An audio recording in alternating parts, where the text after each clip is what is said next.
in your family's rich history and who you've been, how do you bring yourself to the work that you do?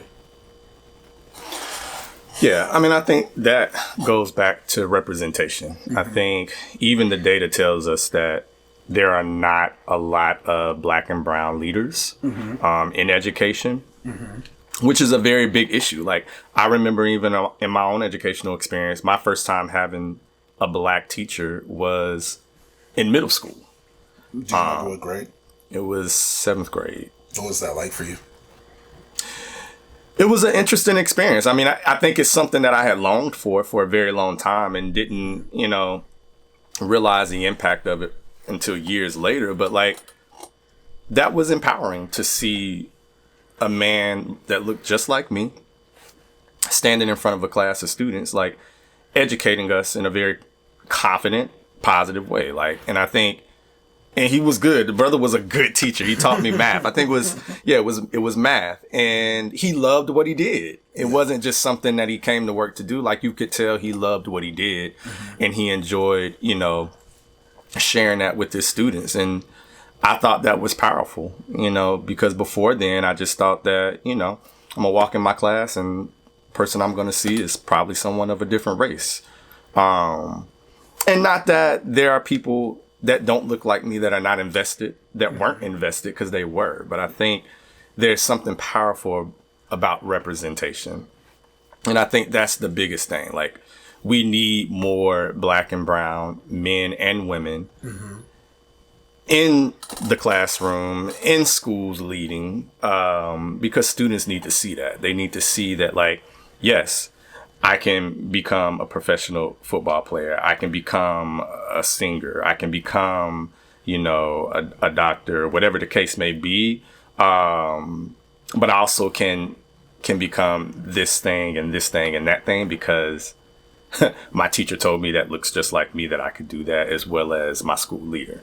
And I don't think we have that much representation in education. I think if we increase that, we have a bigger chance of students and kids being able to see that they can accomplish a lot at such a very young age. How do you get over the hump of affordability? Because, you and I, we had our sit down, and it wasn't your fault that you weren't able to provide what would be needed for somebody like me to come into that educational space. Yep. How do you as educators work through that limit? Because there's only a limit. There should be a limit to how much you guys are able to do because you already have a job.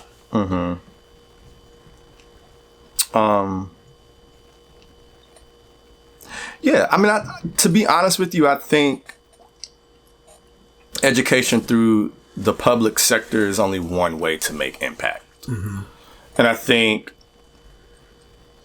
what we have to do is, like, yes, extend your reach as much as you possibly can from the public school sector. But like, if there's something that you're very passionate about, just like we teach the kids, like, create an opportunity or a space for that. I think it's the same thing for myself, like, and for people like me. Like, if you see something, if you see a need, create the need. And it doesn't have to necessarily be within the job that you currently have. It could be, on a Saturday, like, as simple as, I don't know. It could be as little as like going to one of your students' basketball games or football games, getting to know their families. Oh, okay, we have this in common. Okay, I can teach you something. You can teach me something. Like, just those very casual conversations can open up doors to many bigger things. Do you guys get opportunities to do that? I mean, you have to make them. I mean, yeah, but like your personal time versus like on the clock time. That's what I ask. It's hard to make time for it. But I think sometimes we get caught up in numbers and like, oh my gosh, I serve, for in my case, 500 and something odd kids. Like, I got to make an impact for every one of these kids. And like, the reality is you're not doing the work by yourself. So like, if you take 2 or 3 kids, somebody else can take another 2 or 3 kids. And if you got a staff of like 40 and 50 odd people, like, you can impact the whole school. And so I think it's really about impact. I mean, I think it's really about mindset.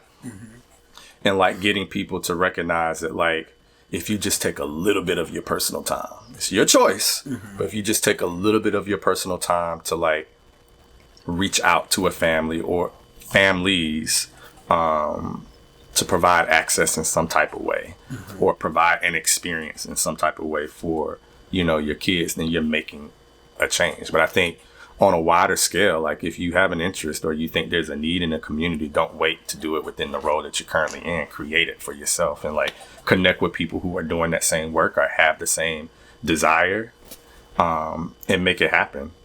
And like, I think sometimes we think we have to have all the answers, and that's why you work with people. That's why you build those relationships, like you and me. Like, I don't know what it means to like create mental health opportunities in school settings, like an expert from an expert's perspective, but I know you do. And so it's really like, how do we make those connections and bridge those gaps, and kind of build on like the expertise that people have in order to make something real for a community in need. Yeah.